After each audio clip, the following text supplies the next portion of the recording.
Clark harassed by Carrington. Finds Boston. Clark gets hit in the face by Carrington and is down.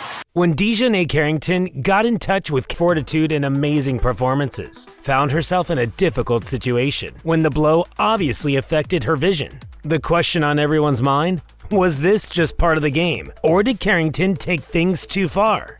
Slow motion replays showed the moment in painful detail, and online, the backlash. 90 seconds into the game, Carrington's hand suddenly dropped swiftly, intending to hit the ball, but instead it hit Clark square in the eye. Clark was struck so hard, agonizing injury. There was a noticeable sense of anxiety in the arena as both players and spectators attempted to make sense of what had just happened. Looking at the replay, it was clear that this wasn't just a simple defensive swipe. Carrington's hand came down with force, and while some may argue she was going for the ball, the way her arm moved tells a different story. There was no denying the psychological and physical toll on Clark.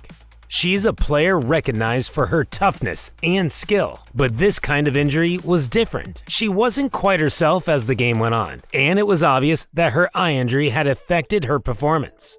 Carrington's foul wasn't just a knock to Clark, it became the turning point in a game that had so much at stake.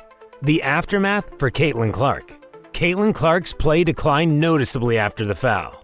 The self-assured, exuberant player, who the fans had grown to love, was suddenly having difficulty on the court. She was unable to get rid of the poke's agony and visual impairment.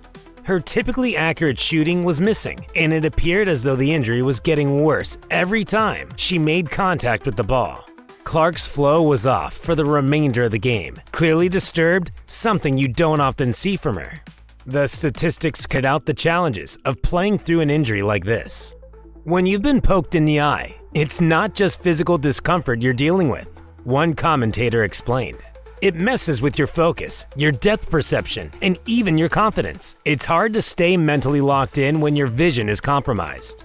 For a shooter like Clark, such a disruption is difficult to overcome, and it was evident that the injury was hurting every facet of her game. The foul not only affected Clark's performance, but also the entire Indiana Fever team. With their star player struggling, the squad scrambled to react. Dijonai reacted in an interview that it wasn't intentional. I don't even know why I would intend to hit anybody in the eye. That doesn't even make sense to me, but no, I didn't. I didn't know I hit her, actually. Fans were quick to express their anger, flooding platforms like X with calls for punishment. An angry fan wrote on X, "Why does the WNBA let players wear gigantic nails if they use them as weapons? We're lucky Cece didn't lose an eye here." Reminder, no foul called, and Caitlin played with one eye the rest of the game and had her worst shooting performance in months after this. Another person reacted. Dijonai Carrington stabbed Caitlin Clark in the eye with a fingernail. It could have damaged the career of the WNBA's meal ticket and the biggest American women's sports star of all time. ESPN and the WNBA have yet to address this story. Carrington should be suspended.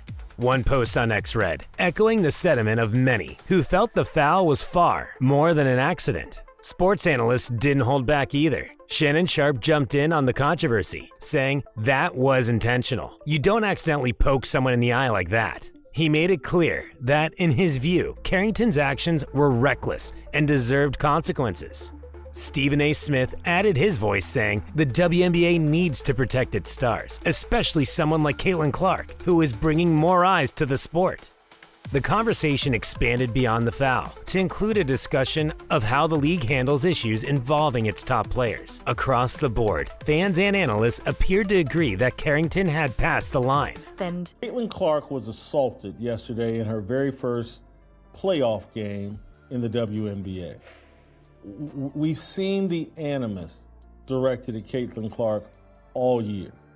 Ever be the biggest star in American sports was assaulted 2 minutes into the game on a dirty play with one of these women with these long fake fingernails that stabbed her in the eye. The question now was not just what had transpired, but also what the league would do next. Will Carrington suffer repercussions? Or is this another example of the WNBA letting things go? Impact on both players and teams. The foul wasn't only a physical setback for Caitlin Clark, it not simply one poor game. However, the success of the Sun was clouded by Dijonai Carrington's conduct. Even though her side had won, her unsportsmanlike behavior had been the topic of debate rather than the outcome of the game. In fact, calls for her suspension were circulating through the media, and some even questioned whether she should still be in the playoffs. Carrington was the center of attention for all the wrong reasons, and the Connecticut Sun and she were under increasing pressure to take action. The foul also damaged the standing of both teams. The Indiana Fever were exposed, since they might not have their best player anymore. The Connecticut Sun, on the other hand, could have to deal with criticism all through the playoffs, even though they won. The big concern was whether they would remember this occurrence, or if they would be able to move over it and concentrate on the upcoming games. Consequences and possible league actions. What follows then? Fans and commentators are pushing for the WNBA to take a player like LeBron James. If this was the NBA, and frustration about how the WNBA handles these situations.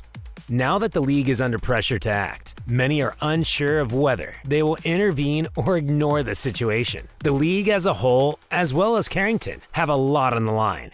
If they do not respond, it may be interpreted as a lack of concern for player safety, particularly in regards to emerging talent such as Caitlin Clark. The topic of discussion has shifted from this one event to whether the WNBA is protecting its most prized players enough. The foul called on Caitlin Clark by Dijonai Carrington has caused a great deal of indignation among basketball fans.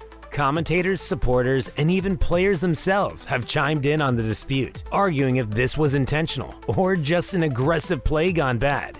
Many are wondering how an event like this could go unpunished at such a crucial point in the playoffs, given Clark's prominence in the WNBA.